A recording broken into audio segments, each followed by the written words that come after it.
Aleluia. Glória a Deus. Amém. Amém. Amém. Pois bem, queridos, que maravilha estar na casa do Pai. Deixa eu pegar. Ô irmão, dá por favor esse caderninho aí, gentileza. Amém. Então, que bom que você veio adorar o Senhor, declarar que só Ele é digno, né, do seu louvor. Só Ele e nenhum outro. Amém? Eu pedi aos irmãos a abrir suas Bíblias. Eu me sinto tão alto aqui, né? Mas vamos lá. Vamos aí para o Antigo Testamento, irmãos. 2 Reis, capítulo 4. É uma passagem muito conhecida da igreja, mundo afora, né? E Deus tem uma palavra ao nosso coração nessa noite mais uma vez. Ele já falou com a gente através dos louvores, através da palavra que foi usada aqui nesta noite, no Salmo 111. E ele ainda quer falar mais, e eu quero intitular essa breve reflexão em esvazie-se para ser cheio. É isso que a gente tem de fazer, esvaziar-se de nós mesmos para ser cheio do Senhor, cheio de Deus. A gente não é qualquer um, a gente não se exalta por aí afora, mas a gente não é qualquer um, nós somos escolhidos, separados para a obra do Senhor. Então, 2 Reis, capítulo 4, diz assim, vamos ler só até o verso 6, só me confirmar aqui, até o verso 7 tá bom, que é a parte, diz assim, e uma mulher das mulheres dos filhos dos profetas clamou a Eliseu dizendo, meu marido, teu servo, morreu, e tu sabes que o teu servo temia o Senhor, e veio o credor a levar-me os meus 2 filhos para serem servos. E Eliseu lhe disse, que te hei de fazer? Declara-me, que é que tens em casa? E ela disse, tua serva não tem nada em casa, senão uma botija de azeite.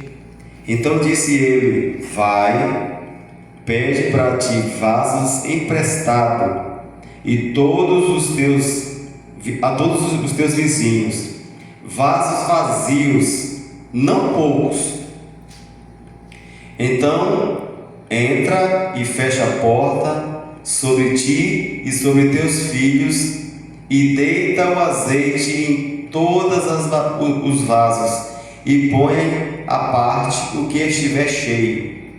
Partiu, pois ela, e fechou a porta sobre si e sobre seus filhos, e eles lhes trazia os vasos, e ela os enchia. Verso 6, e sucedeu que cheios que foram os vasos, disse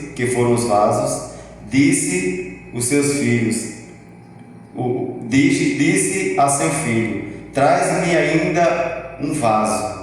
Porém ele lhe disse, não há mais vasos nenhum.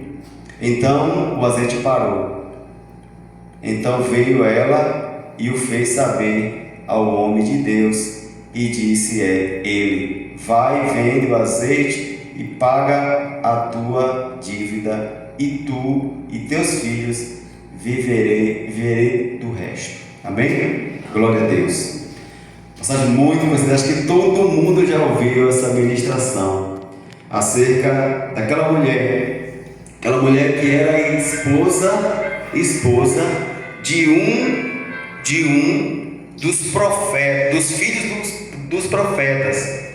Então você pode observar um segundo grau aí, né? Não era filho de um profeta, mas era aquele marido dela que tinha falecido.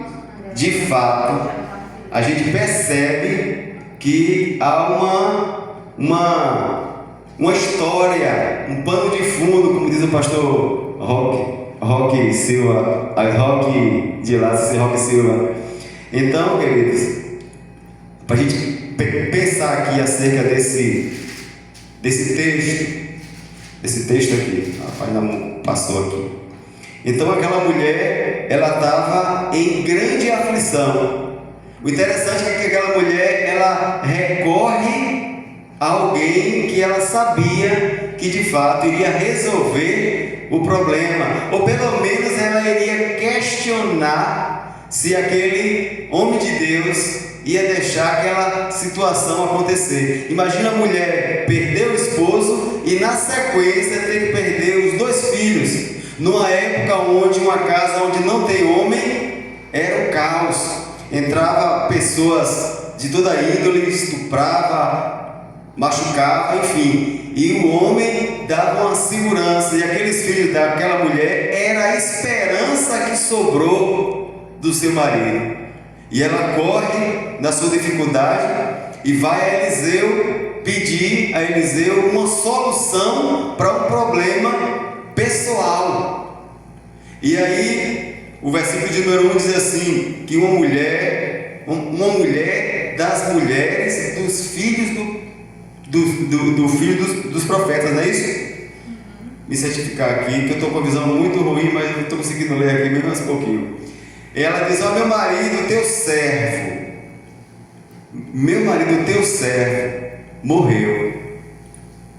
Queridos, a gente precisa parar aqui nesse ponto aqui para a gente falar acerca dessa esposa, dessa viúva, na verdade, né? Ela já não era mais esposa, ela se encontrava na viuvez naquele momento. E Eliseu ele diz algo interessante aqui no verso de número 2. Disse Eliseu: que te hei de eu fazer? Ou melhor, tu quer que eu faça o quê? Porque imagine, na verdade Eliseu não tinha nada a ver com a história, mas ele foi da parte de Deus para resolver, porque de fato o milagre não estava na mão de Eliseu. Eliseu não foi o que realizou o milagre. Ele foi o canal de Deus, o homem de Deus, naquele momento, para provar aqui que de fato a mulher que é casada, ela foi buscar algo aqui da parte do esposo, algo que o esposo fez. Olha que interessante, ela questiona o porquê que ela estava ali. Ela diz assim, depois que Eliseu fala assim, e disse Eliseu: que te hei de fazer? Declara-me que é o que tens em casa. Aí ele já pergunta: tu tem o que em casa? Lá para mim, no caso, é para eu entender aqui como vai proceder o milagre. Normalmente todo mundo na época tinha um azeite, tinha uma farinha, tinha algo ali em casa. Ela disse: olha, só uma botija, eu só tenho só uma botija. Não sei o tamanho da botija, se era grande, se era pequena, mas não dava para pagar um débito que o seu marido deixou. O esposo dela deixou um débito muito caro, deixou uma conta para pagar muito alta. E essa conta alta, irmãos, não tinha como ela pagar com aquele azeite que ela tinha. Dificilmente aquela mulher iria conseguir pagar a sua dívida. Dificilmente. Então, aquela esposa, aquela viúva, ela tinha uma aflição no coração. Ela tinha algo que precisava ser resolvido em sua vida. Amém, irmãs? Amém? Ela tinha isso. Ela tinha algo a ser resolvido. Mas às vezes as pessoas procuram outros meios. Não procura o meio legal, não procura a palavra, não procura o nome de Deus, procura qualquer um. Aquela mulher, ela não procurou qualquer um, ela procurou alguém que poderia resolver o problema, a situação dela. E aí o texto do versículo, o capítulo 4, o verso 3 diz assim: então disse ele, que disse? Eliseu disse, ele disse assim: olha, vai, pegue para ti vasos emprestados, e a todos os teus vizinhos, vasos vazios e não pouco. Então perceba que também aquela mulher, ela tinha bom relacionamento com seus vizinhos. Então ela traz essa lição que nós precisamos ter bom relacionamento com o nosso vizinho. Ah, mas tem vizinhos que é difícil. Tem, mas a gente pode dar um exemplo para que venha trazer de fato ao coração daquela pessoa que você é diferente. Se você responder da mesma maneira que talvez o teu vizinho responder a você, você não vai ter bom testemunho. E aqui ela tinha bom testemunho. Então, aqui eu listei algo aqui para a gente pensar, queridos, dizer assim: na sua necessidade, a quem você recorre, a quem você procura? Isso a gente precisa, às vezes, sentar e nos perguntar: o que é que, de fato, ou a quem eu tenho recorrido? A qualquer pessoa? Eu já vi pessoas crentes, consagradas, buscar meios que não tem nada a ver com a fé que professa. Queridos, a Bíblia, ela continua sendo a palavra de Deus, o manual para resolver qualquer problema, qualquer dificuldade. E existem homens e mulheres de Deus onde a gente pode recorrer, pedir um conselho. Aquela mulher, ela precisou de vasilhas e ela conseguiu muitas vasilhas. Então ela externou ali, ao profeta Eliseu. Quando ela foi até o profeta, ela externou o que mais lhe angustiava. E às vezes a gente acha que tem receita pronta, mas não tem receita pronta. As coisas se resolvem no eu acho. Às vezes as pessoas botam isso em si, no coração, e vai lá tentar do jeito dela e dá problema, porque não foi do jeito do Senhor. Então a esposa do filho do profeta, ela recorreu à pessoa que lhe daria resultado, o profeta Eliseu. Ela externou tudo o que estava passando. Então ela abriu o coração. Então aqui nós temos feito isso. Então a gente precisa também, como igreja, ter esse cuidado, porque tem alguma necessidade minha que talvez a irmã Tainá não vai resolver, a irmã Maura talvez não resolva, mas o irmão Roque talvez resolva, seja lá no caso, o tipo que for, ou vice-versa. Então existem as pessoas certas. Para cada coisa existe alguém que você pode ser direcionado a ser solucionado, a sua dificuldade. Então, o que nós temos em nossa casa? Aquela mulher, ela tinha o quê? Ela tinha só uma botija, nada mais. Em um outro lance, em um outro acontecimento, era um pouquinho de farinha e um pouquinho de azeite. Fez o pão e comeu. Então, foi lá, pegou lenha em uma outra passagem. Essa passagem aqui fala única e exclusivamente de uma mulher que queria perder os 2 filhos. E aí acontece esse grande milagre aí, onde aqui no caso, como a gente leu, a gente viu que as vasilhas encheram todas. E não foi pouca não, irmãos, porque a dívida era altíssima. Ela pagou, e o que sobrou, viver com o resto do que sobrou é muita coisa. E tem um detalhe: nem tudo você deve sair avisando. O Eliseu falou: olha, vá, pega essas vasilhas aí todas, vai para o seu quarto com seus filhos, feche. Tem coisas que devem ser em segredo, você e Deus. Às vezes a gente pode cair no risco de tagarelar, falar uma bênção e essa bênção ser anulada, porque às vezes a gente foi a pessoas que talvez tinha inveja de você, ou que se sentiu um tanto quanto diminuída, porque você cresceu e como ela não cresceu na mesma proporção, aí acontece algo chamado inveja, coisa que aconteceu lá no céu dos céus e no coração de Satanás, e ele foi expulso por causa da inveja. Então nós precisamos de amigos que de fato solucione, e não amigos que criem problema. Não é possível nós se encher de Deus, estar cheio de Deus e não transbordar para alguém. É difícil. Você que conhece a palavra, você que já ouviu a palavra, você que já tem uma experiência né, já teve uma experiência com Deus, para as pessoas pelo menos não perceber algo diferente em você. Você não é mais aquela pessoa lá do passado. Então nós precisamos de vazias, precisamos nos esvaziar da gente. Esvaziar de quê? De mim, do meu ego, esvaziar do meu orgulho, esvaziar da minha prepotência, para ser cheio de Deus, para nós ser cheio do azeite, cheio da palavra. A gente tem que primeiro, tem coisas aqui, irmãos, que a gente lê e a gente resiste em querer obedecer. Infelizmente aqui tem coisas maravilhosas. Aqui também fala mais do inferno do que do céu.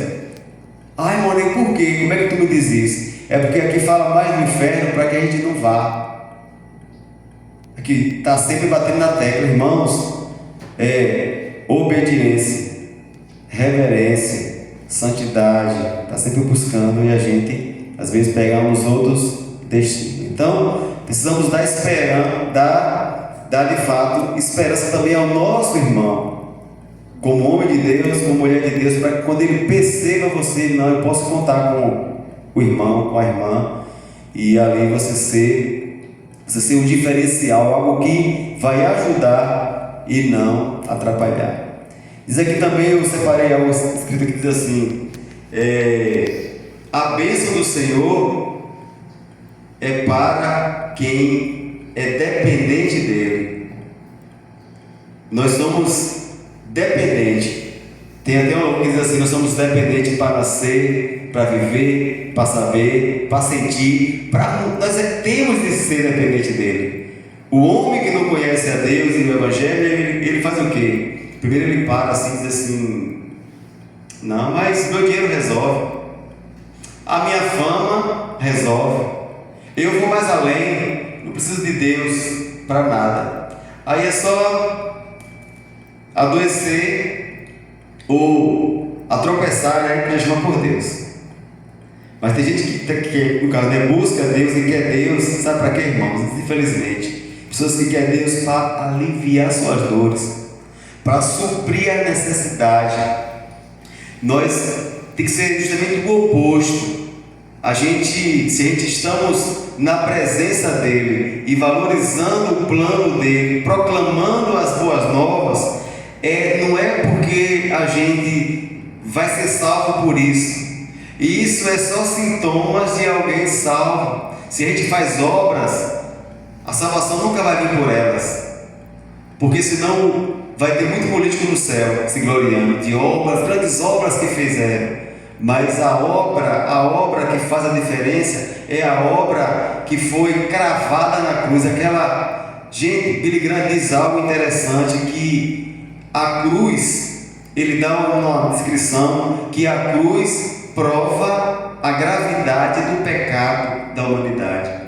Jesus não precisava ir lá, mas foi porque, por amor, não foi porque a gente merecia, porque ninguém merece nada de bom, muito pelo contrário, somos dignos do inferno e da separação eterna. Só que Jesus, ele pagou o preço que nós não pôde pagar. Aqui, aquela mulher não podia pagar para ela conquistar, para ela sanar a dívida e ficar com seus filhos. Aí também no caso, dá para a gente fazer uma alusão a Jesus. Aquela mulher, Deus usou o profeta fez o milagre, Deus fez, na verdade, né, através do profeta, da palavra do profeta, a ordem, ela seguiu à risca. E interessante que diante disso aqui a gente percebe, a gente vê também Jesus pagando um preço. Aquele azeite pagou a dívida de um homem que tinha falecido e deu estabilidade financeira a uma mulher viúva. Então, assim, aquele azeite conquistou a redenção de 2 jovens. E a cruz, com Cristo lá, quando ele subiu no madeiro e ele voltou depois com poder, grande e glória, ele pagou o pecado de toda a humanidade, a dívida de toda a humanidade. E aí, por que não valorizar? A gente às vezes valoriza carro, valoriza casa, valoriza pessoas, mas não valoriza esse plano. Eliseu, irmão, Eliseu ali, ele só foi só um instrumento. Ele foi uma referência para aquela mulher, porque ela sabia, talvez ela foi até reivindicar o que o seu esposo tinha feito, né? Que era servo de Eliseu também, servia, né? Talvez aquele que hospedava em sua casa, dava comida. Então ela foi a pessoa certa. Aquela mulher, depois de ter acabado as vasilhas, a gente viu, né? Foi até o profeta para saber o que fazer. Ela foi orientada mais uma vez: vende, paga, e o que sobrar, tu vai viver com isso aí. E ela fez isso aí, ela seguiu a risca. Eu aprendo que não podemos chegar num ambiente cheio de nós. Nós devemos chegar vazio para se encher. Quando você for adorar o Senhor, não chegue cheio não. Aproveita, vem vazio de si e deixa a palavra encher. Deixa o louvor encher. Porque se nós no dia que nós nos sentir cheio, queridos, a gente vai transbordar e vai perder. Se encha, chega lá, sirva alguém, se enche de novo, porque a palavra do Senhor diz que a gente precisamos ser praticante da palavra e não apenas ouvinte. Porque muitas vezes a gente fica só ouvindo, e assim acontece com o religioso. Culto é lugar, queridos, de se esvaziar para se encher. Se esvaziar não é da palavra, é se esvaziar de si, do eu acho. Mas eu acho assim. Não, eu vou me esvaziar de mim para ser cheio de Deus.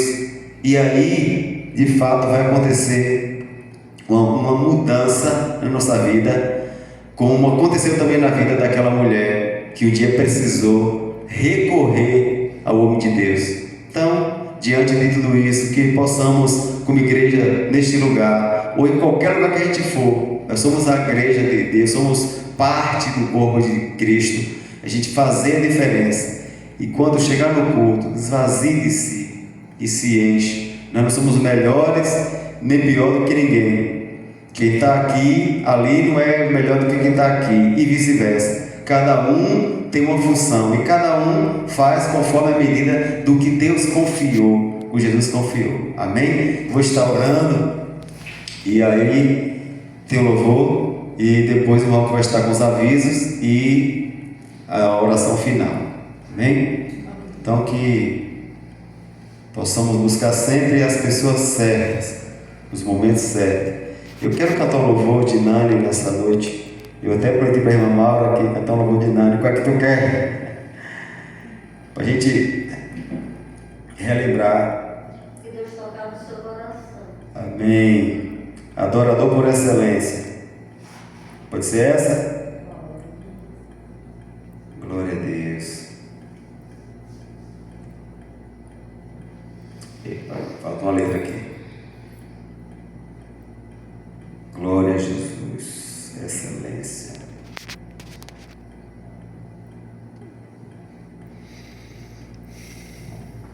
Eu baixei aqui, então. Vê se vai achar aqui. Bora.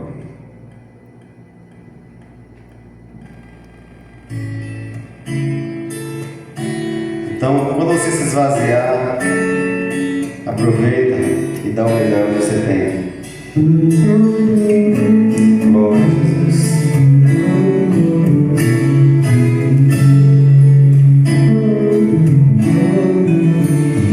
Quero dar o melhor de mim. Quero oferecer sacrifício de louvor. Quero sempre mais.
na oração final que o irmão fizer, ora pela